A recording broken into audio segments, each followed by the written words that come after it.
Bab 004. Nggak apa-apa. Dewa hanya menghela napas panjang. Sudah biasa, sahutan pedas dari Haya itu sudah mulai Dewa biasakan. Si cantik itu meletakkan bukunya, beranjak menuju kamar mandi. Dewa masih di tempatnya, tertarik dengan tulisan di buku yang diletakkan Haya. Dewa ambil buku itu, baca tulisan-tulisan Haya di sana. Satu senyuman tampil di bibir Dewa. Beberapa saat berselang, Haya kembali dari kamar mandi. Wajahnya basah. "Ini tulisan kamu?" tanya Dewa. Haya diam, melihat tulisan asal-asalnya tadi tengah dibaca oleh Dewa. Bagus, tapi kayaknya perlu diperbaiki. Diksinya kayaknya kurang tepat, bisa dipercantik lagi. Kenapa nggak dilanjutin? Kayaknya lebih bagus kalau ditambah beberapa bait lagi. Haya mendekat, rebut buku yang di tangan Dewa, sobek halaman yang menjadi tempat tulisan Haya. Lempar buku itu sembarang. Dewa kaget. "Jelas. Gue nggak butuh koreksian dari lo, Pak Dosen," seru Haya. "Gue nulis bukan buat minta penilaian dari lo." Satu titik air mata turun, beriring Haya remat halaman buku yang disobeknya, genggam dengan kuat kertas itu berharap kertasnya hancur selayaknya hatinya. Dewa menahan tangan Haya yang akan beranjak, amati lekat istrinya yang kini mengalihkan wajah tak ingin beradu pandang dengannya.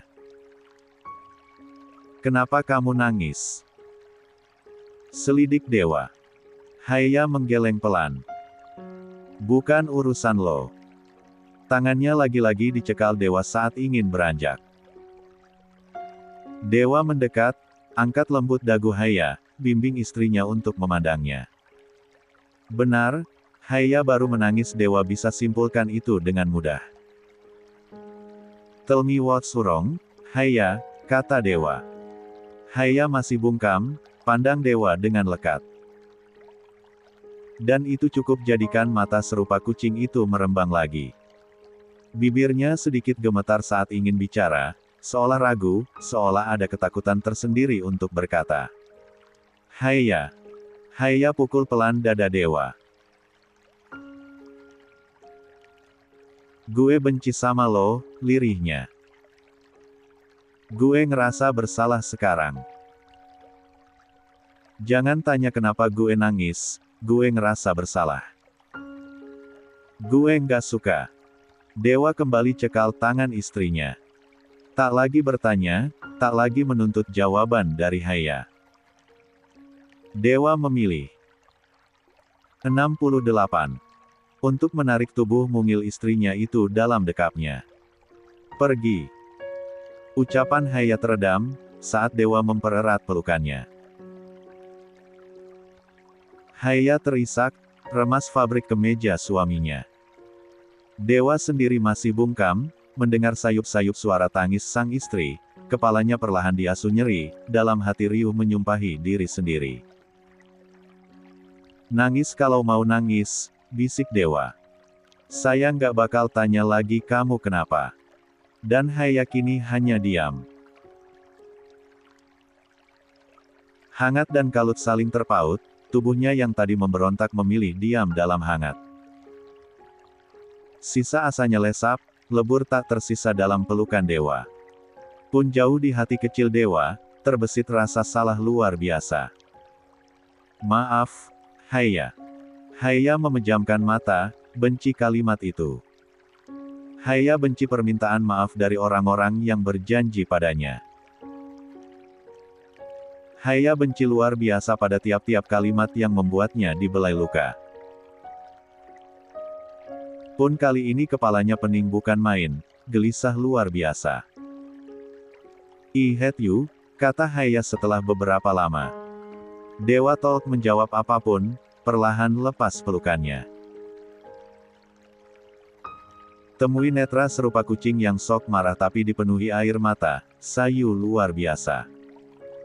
Bahu si mungil itu naik turun, sesenggukan, hidungnya merah turut pastikan jika Haya menangis cukup lama. Really? I hate you. I don't care. Dewa jawab demikian, hapus jejak air mata di wajah Haya. Bilang semaumu, sepuasmu. Kalau memang itu buat kamu senang, lakukan. Haya diam, lirik buku yang baru dia buang.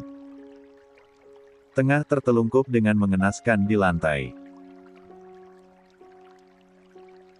Buku yang menjadi saksi marahnya karena kecewa mendapat kabar Yusia yang menikah.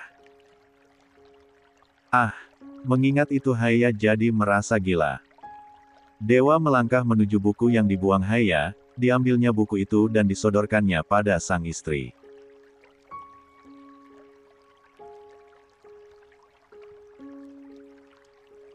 Dering ponsel Haya menginterupsi, tapi tak seperti biasanya Haya yang akan antusias dengan telepon teman-temannya. Kali ini perempuan manis itu hanya diam berdiri memandang layar ponselnya yang menampilkan nama Maulana Yusia. Kenapa nggak diangkat teleponnya? Tanya Dewa. Haya mengerjap pelan. Kalau itu telepon dari masa lalu gue, apa lo marah? Dewa diam. Dia bahkan tidak tahu harus menjawab apa. Mungkin tidak, karena Dewa tahu Haya masih butuh penyesuaian. Atau mungkin juga marah karena Dewa merasa memiliki hak penuh atas Haya. Boleh gue angkat teleponnya? Tanya Haya pelan. Permintaan izin itu entah kenapa sedikit terasa mencubit hati Dewa. Otaknya dengan cepat kini mengaitkan kenapa Haya menangis terseduh sedemikian rupa. Ternyata karena masa lalunya. Sakit hati. Dewa tidak yakin ini sakit hati. Namun untuk sesak, iya, Dewa merasa sesak. Boleh, jawab Dewa. Tapi biar saya yang bicara, sebagai suami kamu. 69. Tapi biar saya yang bicara, sebagai suami kamu. Lembayung Himalaya itu bukan orang yang pembangkang. Kendati hidupnya paling mudah buat Haya wujudkan keinginan, tapi gadis itu juga tahu nilai batasan yang ada. Berlaku untuk yang sekarang, persetan dengan misinya yang inginkan Dewa merasa hancur, nyatanya sekarang Haya juga tidak berani untuk melanggar aturan tak tertulis untuk tiap-tiap orang yang menikah. Dan atas semua itu, Haya hanya diam menunduk. Diamnya gadis itu membuat Dewa kini simpulkan iya.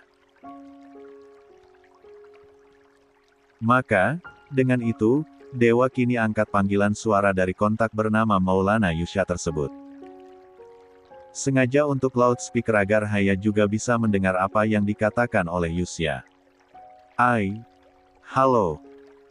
Sejenak, sapaan yang berbarengan itu membuat Yusia di seberang telepon menghentikan kalimatnya. Dewa melirik Haya, yang hanya diam kian menunduk dalam, kedua tangannya tertaut, seolah tunjukkan sedikit gelisah, buat si dosen itu raih tangan kanannya, genggam erat untuk tidak menyakiti diri sendiri. Ini loh, kan? Ini saya, Dewa. Suami Haya. Diam sejenak, Haya mengangkat wajah saat Dewa jawab demikian. Ada rasa tidak suka, tapi sialnya memang nyatanya status Dewa adalah suaminya. Oh, maaf, Mas Dewa. Saya tidak bermaksud untuk bicara aneh-aneh dengan istri Mas Dewa.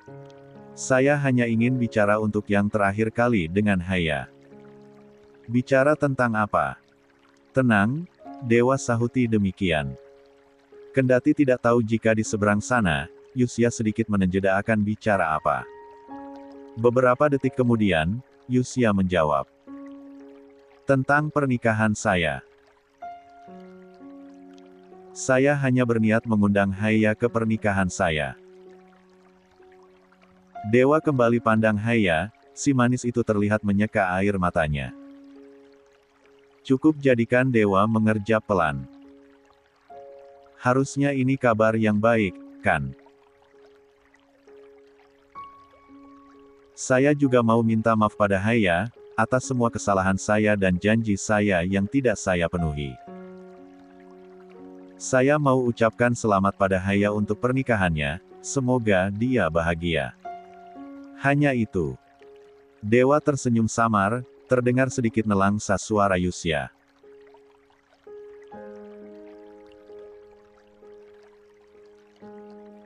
Pun juga undang simpati dari Haya yang hanya bisa diam dengan menunduk dalam, dengan tangan kanannya masih digenggam Dewa.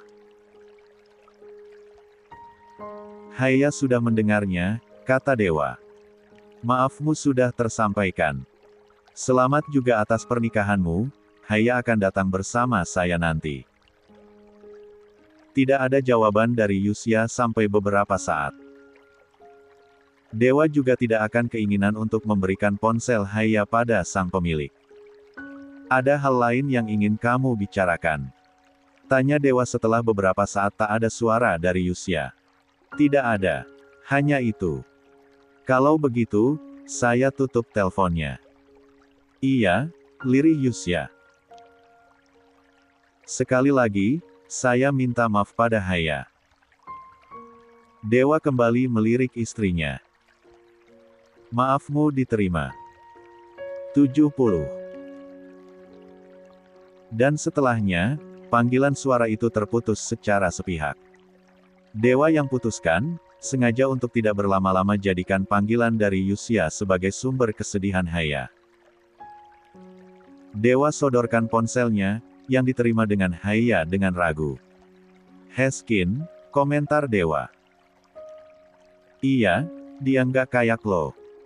Dewa tersenyum samar. I'm sorry. Setidaknya kamu sudah tahu apa yang mau dia bicarakan. Dia minta maaf atas semuanya, termasuk janji yang nggak bisa ditepati. Gue benci orang yang janji. Gue benci kalau janji itu nggak dibuktikan dan justru diganti sama maaf. Gue benci. Gue nggak suka. Gue benci orang-orang yang begitu, ujar Haya dengan serius. Dewa diam. Level kekecewaan Haya ternyata tidak hanya sekedar dugaan Dewa. Si manis yang sebenarnya hidupnya penuh dengan keinginan yang terwujud dengan sekejap mata ternyata juga memiliki sisi kecewa luar biasa. Haya jarang memproses segala kesedihan, karena hidupnya penuh kebahagiaan. Dulunya begitu. Namun beberapa bulan terakhir, hidup si lembayung Himalaya itu penuh dengan nestapa dalam sekejap mata. Belum terbiasa, dan itu jadikan dirinya memiliki kepribadian yang berbeda. Selesai, dia akan menikah. Kamu juga sudah menikah, kata Dewa pada akhirnya. Haya mengangkat wajahnya. Lo nggak marah. Kenapa saya marah? Karena gue nangisin orang lain. Dewa kembali diam. Oh, kemana sebenarnya Sankara Mahadewa yang selalu vokal dan tidak pernah kalah dalam argumen? Kenapa setiap di depan Haya, Dewa selalu merasa kalah? Haya si manusia paling gengsi justru menunjukkan sikap sejatinya sebagai istri. Janji terakhir kali. Lirih Dewa. Tidak tahu diri. Dewa anggap dirinya demikian. Biarkan semesta mencaci, Dewa siap lahir batin. Nyatanya yang paling dewasa di antara mereka justru yang paling tidak memiliki nyali. Haya terang-terangan jujur, sedang dirinya justru masih tidak ingin Haya kecewa. Masih menyimpan beberapa pikiran tentang kemungkinan-kemungkinan yang terjadi jika dirinya bicara tentang Kiran. Bisakah Haya menerima? Bukankah Haya semakin tidak mempercayainya? Haya tertegun, pandang lekat sosok yang meminta dengan lirih kepadanya. Sayang. Panggil Dewa. Sedang yang dipanggil sayang masih belum berikan jawaban. Hanya senyuman yang kini terbit dengan sangat samar. Lo panggil sayang ke gue, tanpa rasa sayang tuh gimana konsepnya? Kata Haya. Sedang yang dibicarakan kembali diam. Mendekat pada sang istri, tapi Haya memilih mundur selangkah. Banyak yang gue takutin, banyak yang gue raguin. Dan lo dengan gampangnya manggil gue sayang. Gue benci dimanis-manisin, gue nggak suka. Gue takut kalau gue terlalu fuck up, gue. Himalaya. Haya tercekat. Kepalanya sontak kosong saat pundaknya diremas kuat. Ada dewa di hadapannya yang menatapnya lekat-lekat. Renggut paksa semua atensinya dengan bergerak mendekat. Trust me. 71. Kalimat singkat itu membuat Haya kembali menangis, bahunya gemetar. Dia tidak suka merasa demikian. Rasanya sakit, tapi Haya tidak tahu di mana lukanya. Dunia ternyata terlalu besar untuk Haya yang hari-harinya hanya tahu soal juara. Nyatanya masih ada dunia lain yang membuatnya selalu kalah karena baru mencoba kali pertama. Dunia cinta, dan itu terasa hampa luar biasa. Bagi semua ke gue sekarang, kata Haya dengan sesak. Gue nggak mau tahu, bagi semua ke gue sekarang. Tentang lo, tentang masa lalu lo. Gue nggak suka rasa sesaknya, lebih baik gue terima sekarang dibanding nanti gue kecewa saat gue percaya sama lo. Haya bilang, kasih tahu gue sekarang. Gue nggak suka jadi pihak yang paling tersakiti, biar gue hadapi sekarang dari awal. Jangan kasih gue pesakitan saat gue percaya sama lo. Ingatan tentang bagaimana dewa menemui Kiran kembali. Itu menyesakkan, satu sisi dewa tidak ingin Haya tahu. Pun juga paham jika yang namanya masa lalu bukan hal yang perlu diangkat kembali saat memiliki kehidupan baru. Namun dewa juga tahu jika itu memungkinkan datang lagi hal yang membuat kehidupan barunya diliputi kesialan. Sama seperti kamu, tadi saya baru bicara dengan masa lalu saya. Saya dewa menjeda kalimatnya. Bahu Haya merosot. Masih diam seolah menunggu dewa untuk menyelesaikan ucapannya, tapi matanya sorotkan kekecewaan. Tidak apa, lebih baik sekarang itu yang dirapal Haya. Namanya Kiran, tadi kami bertemu, bicara untuk yang terakhir kalinya. Just talking.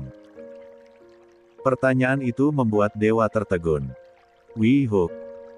Haya mengerjapkan mata, mengeraskan rahangnya, dorong dewa untuk menjauh darinya. You guys what? Di sini Haya merasa bersalah karena menangisi orang lain, dan sekarang dewa mengaku jika dewa memeluk seorang di masa lalunya. Lelucon macam apa ini? Haya tidak pernah diberitahu kalau pernikahan tanpa cinta tetap merasa sesak saat tahu pasangannya masih berikan afeksi pada masa lalu. We hook for the last time. Gue nggak percaya. For the last time, Haya. Janji ini yang terakhir. Lega. Tidak.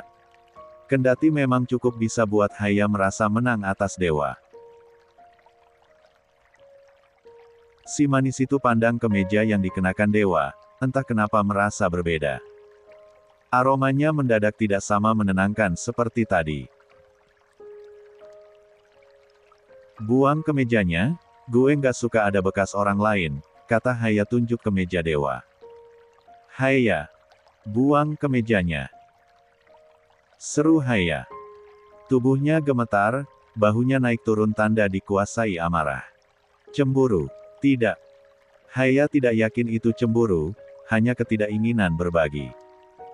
Persetan dengan anggapan aneh, persetan dengan Haya yang benci setengah mati pada dewa, nyatanya Haya juga tetap tidak rela untuk berbagi. Tidak, sedikitpun tidak akan Haya biarkan suaminya disentuh orang lain. Buang. Ulang Haya dengan lirih. Tidak menunggu Haya mengulang untuk yang kesekian kali, dewa lepas kemeja putihnya. Sisakan kaos di sana, belum sempat dewa benar-benar letakkan ke keranjang baju, Haya lebih dulu merebut kemeja itu, buang kemeja itu ke tempat sampah. 72. Gue nggak mau tahu, mau ini pernikahan tanpa dasar cinta, gue nggak mau ada ikut campur drama murahan masa lalu. Haya menekankan. Kalau masih ada, ceraikan gue sekarang juga. What are you talking about? You really know what I'm talking about, Sankara Mahadewa. Haya mendekat dengan terlatih, kaki kirinya mendadak berdenyut sakit. Efek dari tertidur dengan posisi terduduk di lantai, cukup terasa sekarang sakitnya. Mungkin gue jauh lebih muda dibanding lo, tapi bukan berarti gue bodoh soal hubungan pernikahan.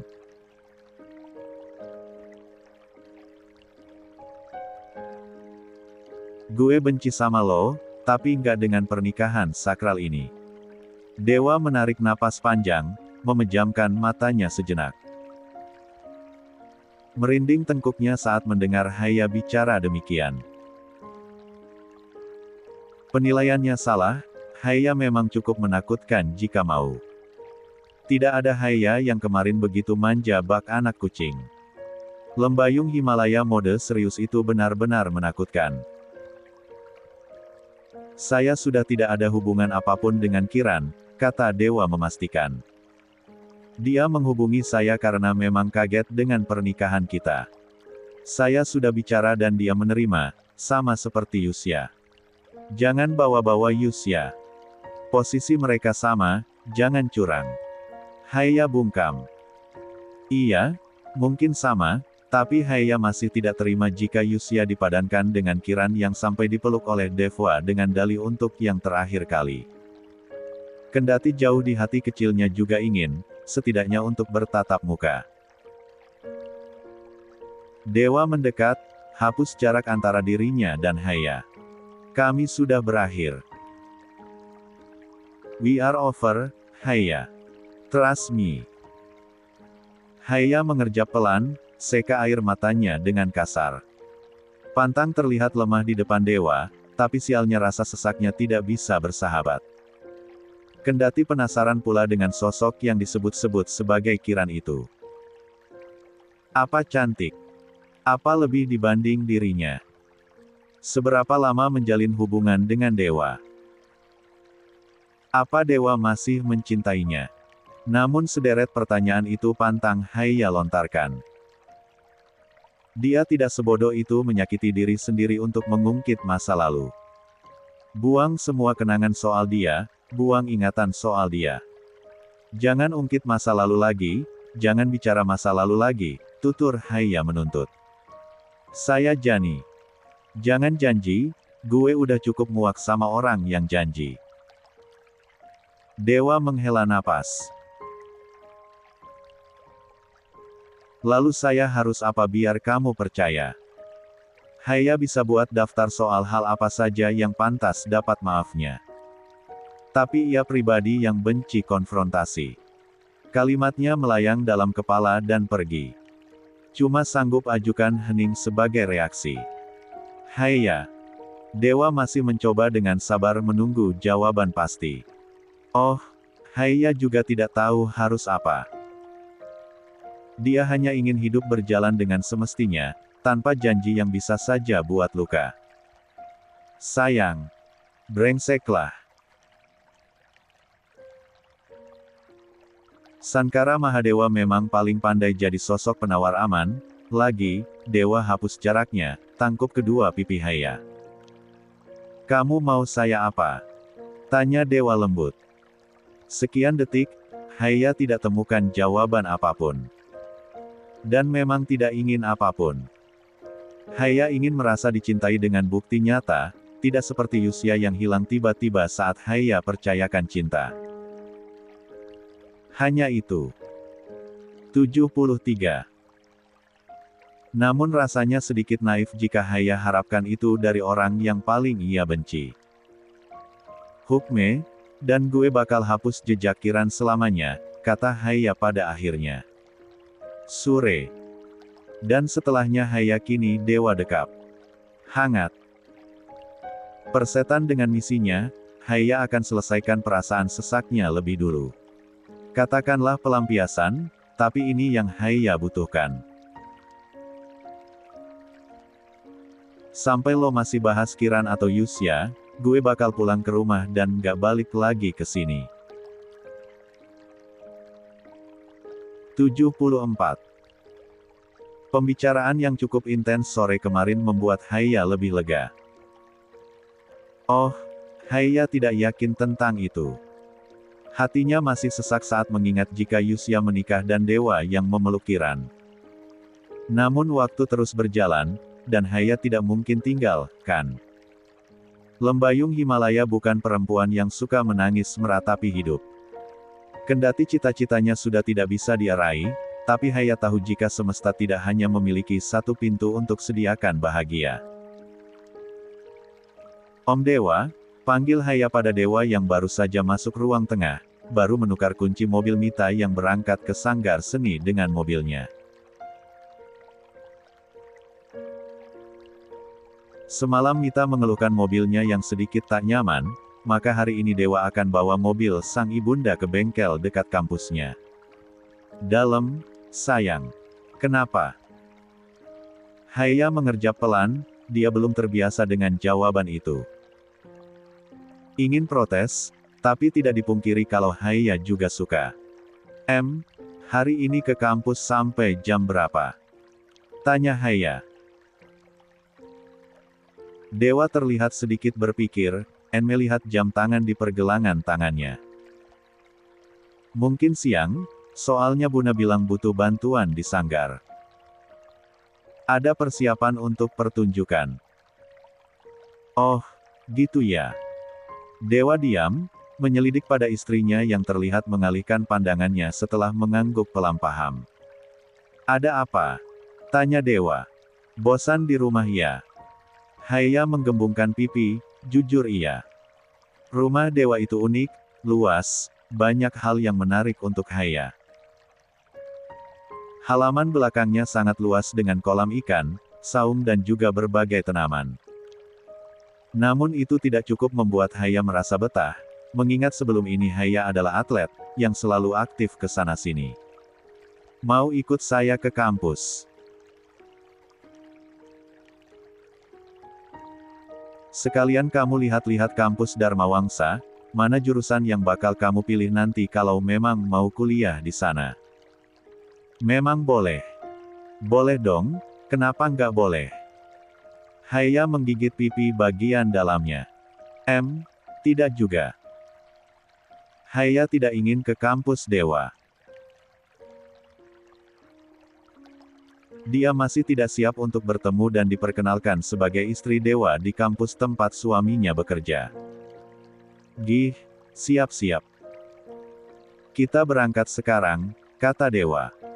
Enggak, kata Haya menahan tangan Dewa. Gue mau ke pelatnas sebenarnya. Pengen lihat teman-teman latihan sebelum ke tur lusa. Dedi ada di sana juga hari ini, jadi gue mau ke sana. Dewa mengernyit samar, urungkan niatnya untuk menuju kamar mengambil tas kerjanya.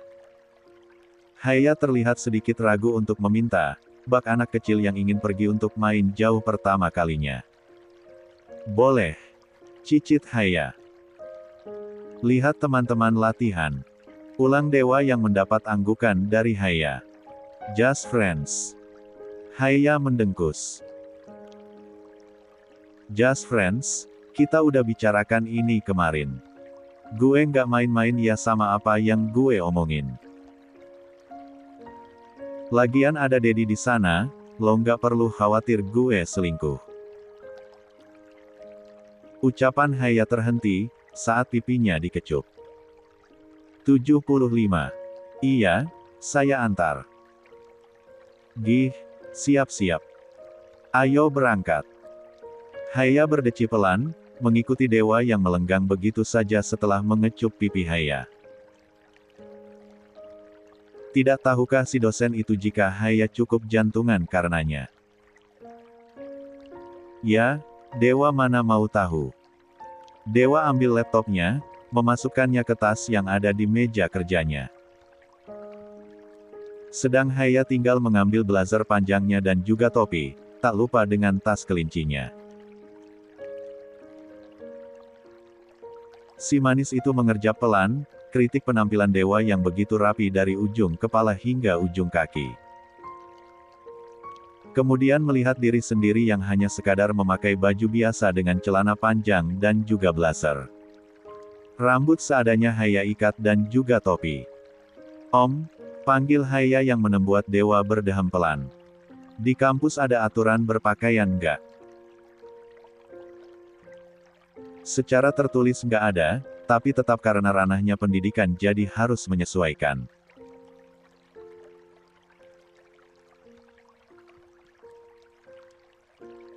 "Yang jelas harus sopan, gitu aja sih," jawab dewa dengan santainya tanpa memandang Haya, masih menyiapkan beberapa barang yang harus dibawanya ke kampus. Haya mengerjap pelan. "Kalau gue kuliah di Dharma Wangsa, terus berangkat bareng lo yang rapi begitu sedang gue pakai tas kelinci begini, gue dikira bocil nggak sih?" "Loh, kamu kan memang bocil. Lo kenapa mau sama bocil?" "Takdir." Haya berdecak pelan, saat dewa menjawabnya dengan santai tanpa beban. Dosen itu membawa tasnya, berhadapan dengan Haya. Ekspresinya menunjukkan jika dirinya sudah siap dengan semuanya. "Ayo, berangkat," kata dewa. "Tunggu, gue mau bicara sebentar." Dewa diam, mempersilakan Haya untuk bicara. Masih ada banyak waktu, dewa tidak memiliki jadwal mata kuliah pagi. Memang ke kampus karena menyelesaikan pekerjaannya yang belum selesai kemarin. "Jujur, kalau soal pelajaran gue udah nggak suka. Abang Dwipa pilih kuliah, dan gue pilih jadi atlet dulu. Gue takut kalau gue maksa kuliah cuma buat iseng, gue malah menutup kesempatan orang lain yang beneran mau kuliah di Dharma Wangsa," tutur Haya hati-hati. "Oke, Den. Gue masih pikir-pikir buat mau kuliah atau enggak." Haya melanjutkan dengan serius. "Maaf kalau misal nanti pilihan gue nggak sesuai sama yang lo mau. Memang kamu tahu apa yang saya mau. Gue kuliah, kan?" Dewa menggeleng lemah. "Salah," jawab dewa. "Saya hanya mau kamu bahagia dengan apapun keputusanmu." Haya diam. Oh, ini orang yang sama yang kemarin sore membuat kesalnya memuncak. Namun bukan Haya namanya jika bisa luluh dengan mudah kendati jantungnya juga sudah berdetak 2 kali lipat. Senyuman remehnya Haya tampilkan. "Manis banget mulut dosen kardus ini emang," ejek Haya. "Iyakah? Saya nggak pernah tahu sebelumnya." "Gimana bisa kamu tahu? Kamu cium saya saat saya tidur." Haya mendorong dewa. "Jokes lo jelek." Dewa tertawa pelan. "Baiklah," Haya sudah berseru dengan ekspresi marah bak kucing. Tanda jika Haya sudah baik-baik saja sepertinya. 76. Lembayung Dwi Pantara, pemuda dengan rambut tebal itu memang tengah dipusingkan dengan tugas akhirnya. Ke kampus dirinya sudah tidak terlalu lagi aktif yang bagaimana di organisasi, kendati dia cukup memegang kendali untuk Hima Sastra Indonesia di fakultasnya. Namun setelah mengambil skripsi, hidup Dwipa hanya seputar skripsi dan revisi tak berkesudahan. Revisi. Dwipa mengerang mendapati sapaan dari Felix yang dihampirinya. Sahabatnya itu tertawa, memberikan tempat pada Dwipa untuk duduk di sampingnya. Mereka tengah berada di kantin, ngomong-ngomong. "Bu Siska sulit banget, anjir lah," umpat Dwipa. "Kan gue udah bilang, Bu Siska itu sulit banget kalau soal beginian. Bukan masalah sulit atau nggak buat ditemui, tapi masalah sulitnya buat membimbing." Dwipa menghela napas panjang. Valid. Gue bahkan beneran gak ngerti kenapa beliau bisa dipercaya pegang anak-anak yang skripsi kalau modelan begitu. Masih mending Pak Dewa. Lo sih, pakai ganti segala. Dwipa diam. Menyesal. Entahlah, mungkin tidak bisa dikatakan menyesal kalau Dwipa ingat kenapa dirinya memutuskan untuk mengajukan pergantian dosen pembimbing.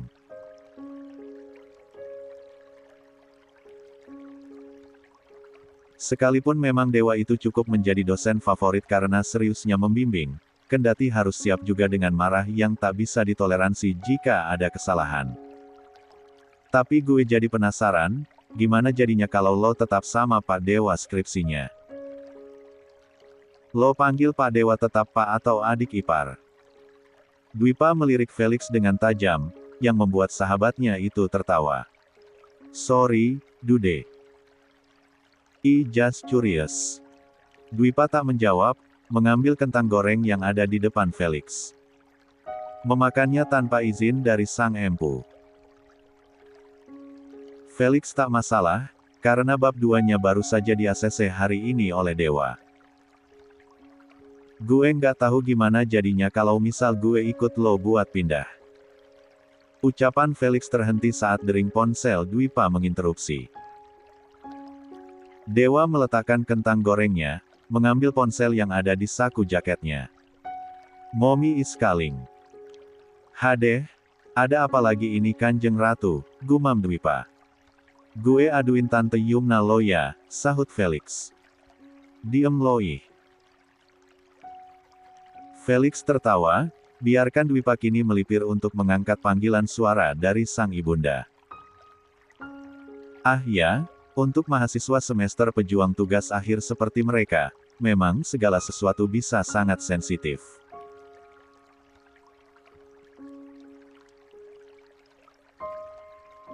Felix ingat benar jika Dwipa itu tipe-tipe orang yang friendly sejak dulu, tapi memasuki semester akhir, Lembayung Dwipantara menjelma sebagai orang yang senggol bacok. Sekarang banget. Suara Dwipa terdengar sedikit mengeluh. Yaudap iya, Dwipa otus sekarang. Sambungan panggilan suara itu terputus sepihak, sisakan Dwipa kini menarik napas berat dan kemasi barangnya yang ada di meja. Mau kemana lo? Tanya Felix saat Dwipa beranjak dari kursi. Jemput Kanjeng Ratu, jawab Dwipa. Kalau nggak dijemput, gue dikutuk jadi batu. Jawaban itu membuat Felix tertawa renyah, selipkan pesan hati-hati pada sahabatnya yang berpamitan untuk pergi, meski dengan sedikit mendumel tak ikhlas. Dan ternyata istilah untuk harus ikhlas untuk kerjakan semua pekerjaan supaya berkah adalah benar adanya.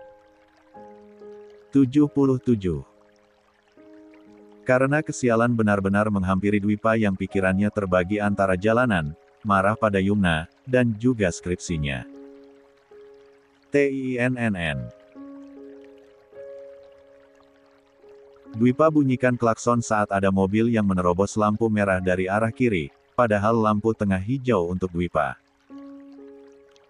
Mau tak mau, membuat Dwipa kini membanting setir. Brak. Mobilnya oleng, menabrak mobil putih dari kanan yang membuat keduanya juga oleng. Dwipa kembali memutar kemudi, coba kendalikan mobilnya yang sudah hilang arah, dan berhenti saat mobilnya menabrak trotoar jalan. Oh, shit. Dwipa dengan susah payah kini keluar dari mobil, bersyukur dirinya tidak hilang kesadaran meski pelipis kanannya terluka karena benturan. Dibantu oleh beberapa orang yang datang, Dwipa kini dijauhkan dari mobilnya yang kini penyok. Mas, nggak apa-apa. Ambulans. Telepon ambulans. Sayup suara tak jelas Dwipa dengar.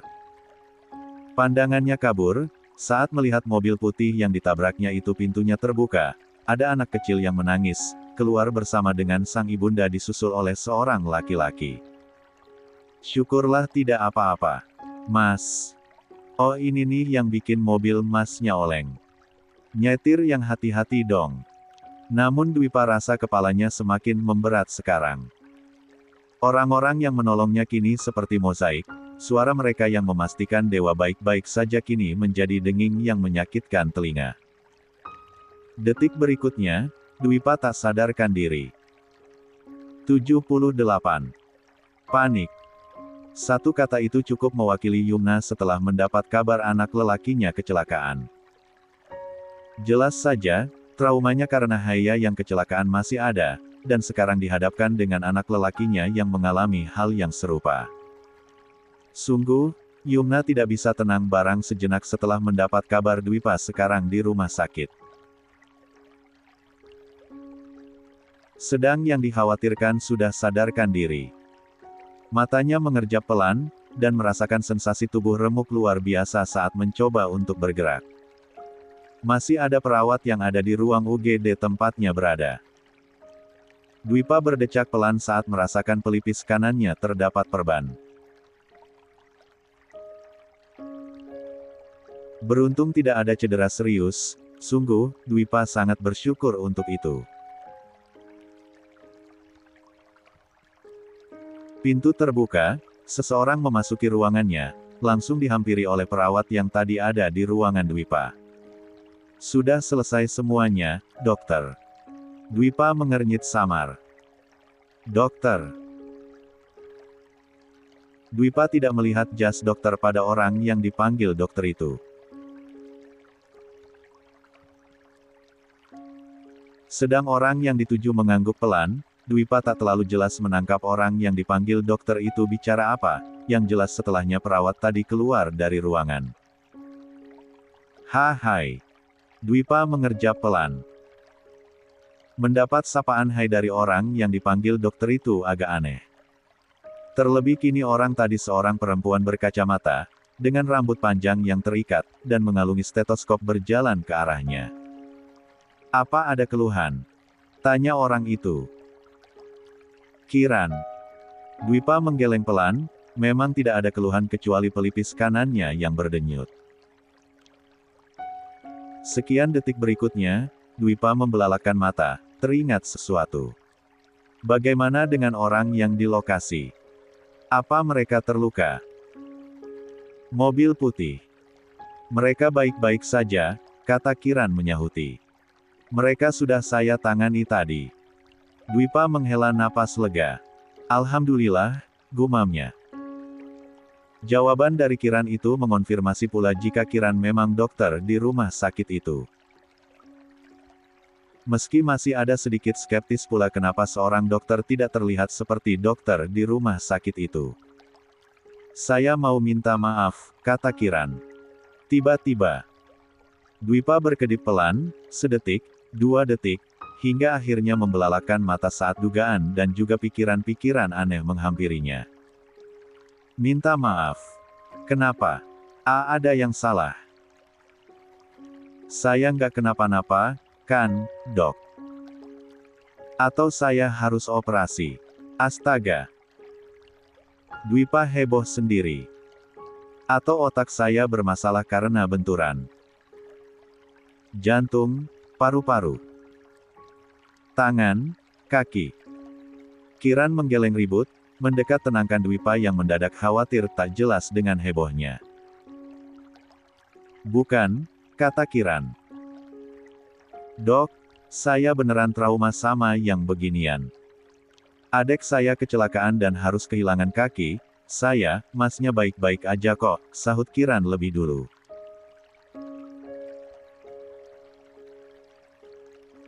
Dwipa diam, memandang Kiran dengan tatapan tanya yang cukup menuntut, seolah harus dapatkan jawaban baik-baik saja sebagai jawaban pasti. Dan atas tatapan penuh tatapan pun ditambah kekhawatiran tanpa dasar itu. 79. Kiran mengangguk meyakinkan. Sukses jadikan Dwipa kini menyender dengan lega. Alhamdulillah.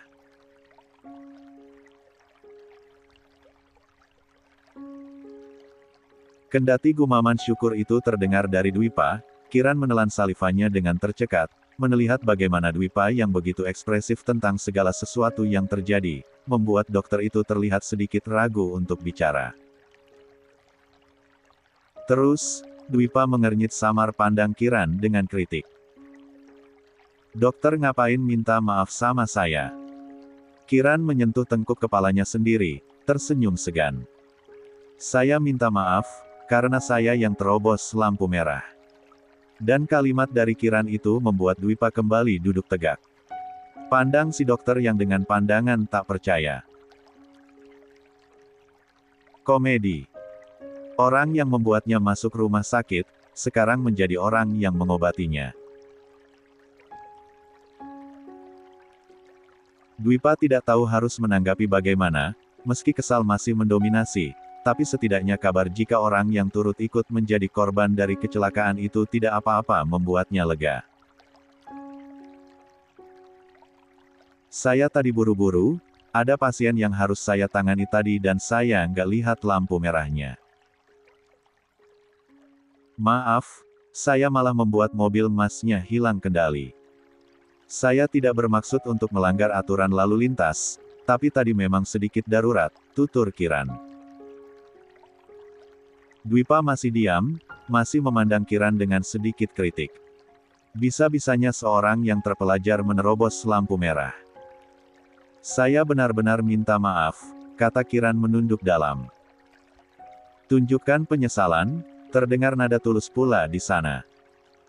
Membuat Dwipa yang tadinya ingin ngomel panjang lebar menjadi hanya bisa menghela napas. "Ya, mau bagaimana lagi? Sudah terlanjur. Ya, yang penting jangan diulangi lagi, dokter. Untung ini nggak ada korban yang lukanya serius. Saya tidak akan menyetir lagi, saya sangat buru-buru tadi. Maafkan saya," kata Kiran. Dwipa memijat pelipis kirinya, rasakan turut berdenyut nyeri meski yang terluka adalah pelipis kanannya. "Akan saya tanggung biaya pengobatan dan kerusakan mobil Masnya," kata Kiran. Dwipa mengangguk pelan, dia tidak ingin memperpanjang masalah. Agaknya tak masalah untuk membiarkan Kiran membayar pengobatan dan juga mobil. Dan di antara yang terpenting adalah mobilnya. Oh, tidak, itu bukan mobil Dwipa. Itu mobil Yumna. Hari ini memang Dwipa bertugas untuk mengantar mamanya ke sebuah butik dan menjemputnya setelah selesai kuliah. Dan sekarang mobil itu penyok. Oh, Dwipa tidak tahu akan berapa lama Yumna mengomelinya perkara mobil mereka yang penyok. "Apa ada masalah?" cicit Kiran. "Ya menurut dokter," seru Dwipa tertahan. "Itu mobil momi saya." Kiran semakin takut, ikut panik melihat Dwipa juga panik. Apa separah itu? Kiran hanya lihat mobilnya penyok memang, tapi tak separah yang membuat ringsek atau bagaimana. Namun reaksi Dwipa yang begitu ekspresif itu cukup ciptakan kekhawatiran baru bagi Kiran. "Dwipa." Pintu terbuka. Ada Yumna di sana, disusul dengan Taufik serta Haya. Oh, bisa ditebak memang Yumna langsung menghubungi suaminya yang tengah ada di pelatnas.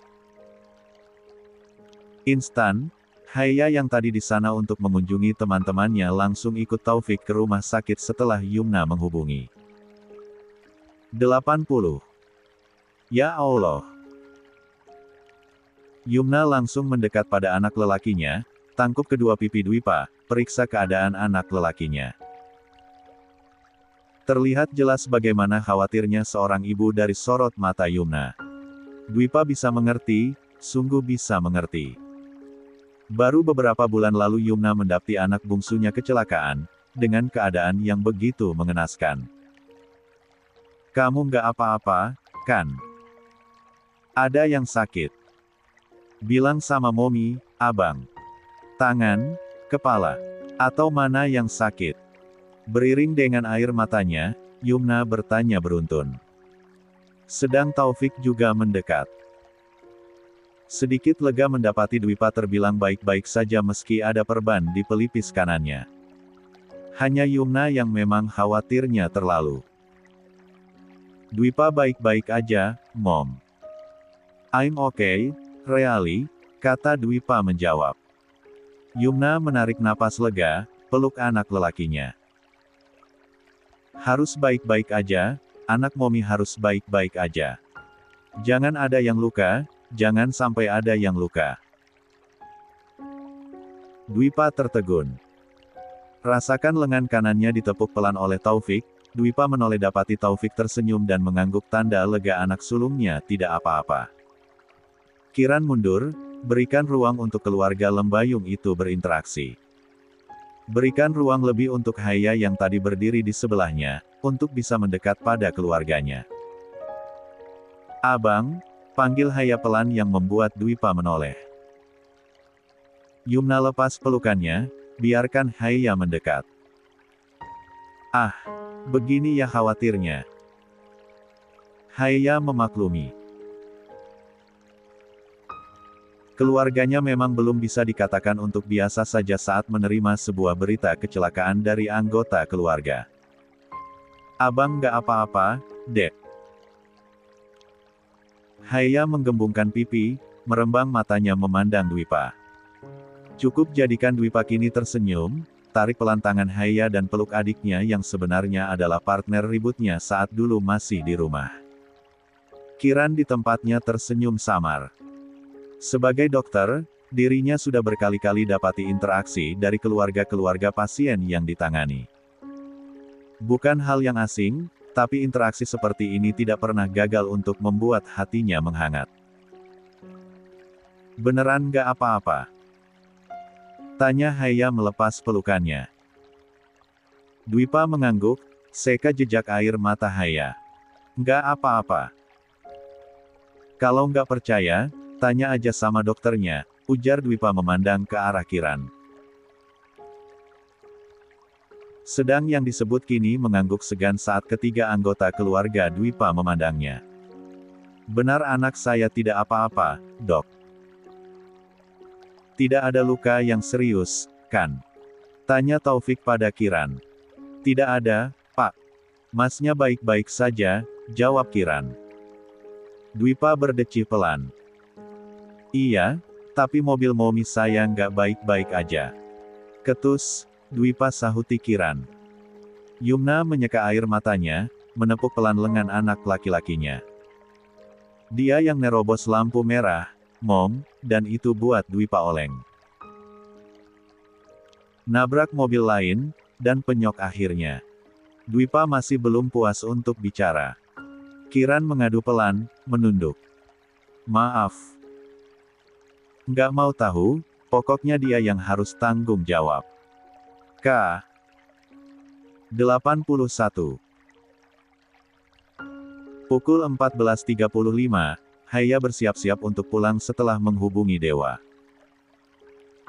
Dwipa langsung bisa untuk pulang, mengingat keadaannya memang tak terlalu parah.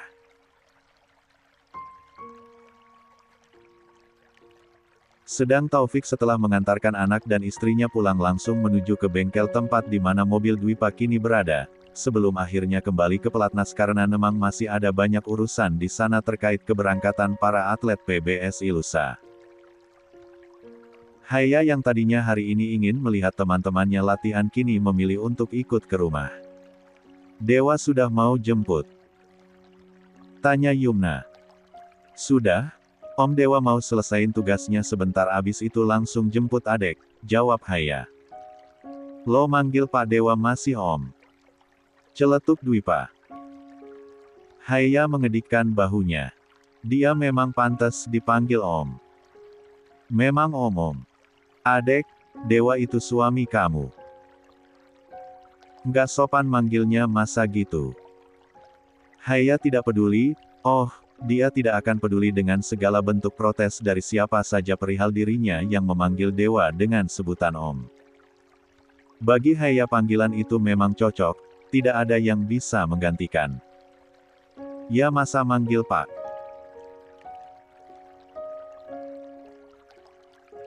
Kan adek bukan anak didiknya, kata Haya. Nggak gitu. Tapi mungkin aja sih. Kalau adek jadi kuliah, terus dosennya Om Dewa, adek bakal manggil dia Pak Dewa dong. Dwipa yang tadi tiduran di sofa kini duduk tegak. Adek mau kuliah. Haya diam. Jujur, masih ragu. Dia tidak tahu apakah kuliah membuatnya bisa melupakan dunianya yang masih selalu berputar soal badminton.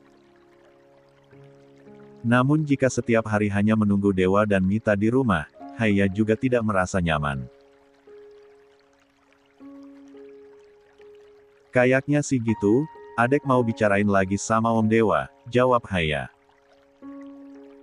Kalau kuliah di Dharma Wangsa, better lo ambil sastra Indonesia. Ada gue yang bakal jagain lo. Pak Dewa juga dosen di sana, jadi lo nggak perlu khawatir, tutur Dwipa. Khawatir soal apa? Ada orang yang ngegangguin gue. Gue bully balik lah, ngapain harus takut? Yumna tersenyum samar, usap lembut kepala Haya. Dia tidak meragukan keberanian Haya. Anak perempuannya itu memang tidak kenal takut, mentalnya sudah terbentuk seiring latihan yang didapatkan di pelatnas kemarin. Apapun keputusan adek, Momi bakal dukung. Asalkan adek selalu libatkan Dewa, bagaimanapun juga dia suami adek. Apapun yang adek lakukan, Dewa harus tahu. Haya menghela napas panjang.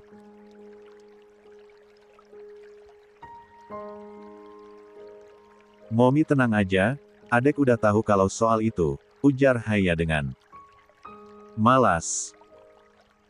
Diingatkan selalu tentang statusnya, oh ayolah. Haya bukan anak kecil lagi yang harus setiap hari mendapat arahan ini dan itu. Meski membayangkan untuk kuliah di tempat suaminya mengajar, itu cukup aneh. Dia tidak tahu akan ada banyak omongan seperti apa nantinya. Udah, pokoknya lo nanti pilih jurusan sastra Indonesia aja, kata Dwipa. Kenapa harus itu? Karena ada lo sama Om Dewa di sana. Tanya Haya. Gue masih mau memantapkan diri. Ya, gaya lo memantapkan diri. Abang sendiri ngapain dulu pilih sastra Indonesia? Memang lulus sastra Indonesia bakal jadi apa? Jadi pantun. 82. Cakep. Yumna tertawa. Dirinya rindu celetukan-celetukan aneh dua anaknya ini. Dua anak yang dulu selalu ribut saat bertemu, tapi selalu sibuk saling rindu pula jika berpisah. Rindu sekali canda tawa dari Haya dan Dwipa yang memang kadang asal bunyi, beberapa bulan belakangan Yumna tak mendengarnya. Dan setelah hal yang gila menimpa, baru kali ini Yumna kembali dapati Haya tersenyum lebar. Beberapa waktu berselang, Dewa datang. Cukup lama pula untuk bertemu dengan Yumna dan Dwipa, terlebih saat mengetahui Dwipa juga baru saja kecelakaan. Ya, sebagai adik ipar yang baik, Dewa juga turut sampaikan doa semoga Dwipa baik-baik saja. Meski bari Dwipa itu memang masih terasa aneh. Om, panggil Haya pada Dewa yang masih berbincang dengan sang ibunda. Dalam, sayang. Kenapa? Dwipa mengerjap, oh, andaikan ini bukan Dewa dosen Dwipa di kampus, mungkin Dwipa sudah menggoda Haya habis-habisan perkara ini. Ayo pulang, kata Haya sembari mengucek matanya. Ngantuk. Mau nginep di rumah aja apa gimana? Tawar Yumna. Haya menggeleng lemah. Enggak, Mom. Buna tadi bilang sama adek katanya hari ini mau bawain buku dari sanggar. Adek mau baca buku baru dari Buna, jawab Haya. Dewa tersenyum, tangannya terulur usap lembut kepala istrinya, yang ditepis. Yumna hendak memperingatkan, tapi Dewa lebih dulu menyahuti. Ya sudah, ayo pulang. Singkat, Dewa berpamitan. Tak lupa untuk ucapkan pada Dwipa semoga lekas sembuh, sebelum akhirnya mengucap salam pada Yumna dan mengikuti Haya yang lebih dulu menuju mobil dengan sedikit mengerjapkan mata karena mengantuk. Haya, jangan ngajak ngobrol. Gue mau tidur. Bangunin gue kalau udah sampai rumah. 83. Makan malam di rumah Sankara Mahadewa itu terasa hangat.